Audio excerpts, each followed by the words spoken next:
Mesdames et messieurs, bonsoir. Ce soir, sur le plateau du 20h, nous allons accueillir Madame Aude Sivan, membre d'ATD Quart Monde, une association qui combat la grande précarité en France et dans le monde. Bonsoir Madame Sivan. Bonsoir. Merci d'avoir accepté notre invitation sur ce plateau. Aujourd'hui, avec la crise économique et l'afflux de réfugiés, les Français s'interrogent. Donne-t-on trop d'aide sociale aux étrangers ? En 2016, 3% des migrants interrogés citent la santé personnelle comme motif de migration, loin derrière ces autres raisons. Il faut savoir que la plupart des migrants arrivent dans un bon état de santé.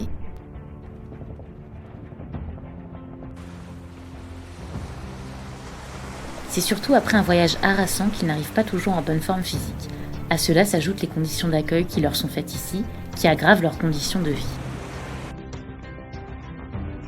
Sincèrement, qui rêverait de vivre dans de telles conditions ?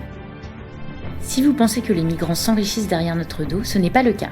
L'accès aux allocations n'est absolument pas automatique pour toute personne arrivant sur le territoire. Par exemple, pour prétendre au RSA, il faut au moins avoir le statut d'immigré régulier résidant en France depuis au moins 5 ans. Ce n'est qu'un pur fantasme de croire qu'ils viennent profiter de nos aides, puisque la plupart ne sont pas au courant des aides dont ils peuvent bénéficier.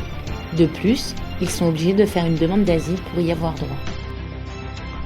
En matière de soins de santé, les migrants disposent certes d'aides spécifiques, mais qui restent modérées. Par exemple, pour bénéficier de l'aide médicale d'État, dit AME, il faut avoir résidé en France sans interruption depuis plus de 3 mois. De nos jours, son coût est souvent critiqué, à tel point que certains politiques envisagent de la supprimer, ce qui va à l'encontre des mesures de santé publique. Pourtant, son budget reste extrêmement marginal par rapport aux dépenses de la branche maladie de la sécurité sociale, car il ne représente que 0,48% des dépenses d'assurance maladie. On a tendance à oublier que les étrangers en situation irrégulière participent aussi à la ressource publique, en travaillant et en payant la TVA. Paradoxalement, les sans-papiers sont ceux qui ont le plus de papiers à fournir, mais il est difficile de justifier un domicile lorsque l'on est clandestin, souvent SDF. Bien écoutez Madame Sivan, merci pour cette présentation.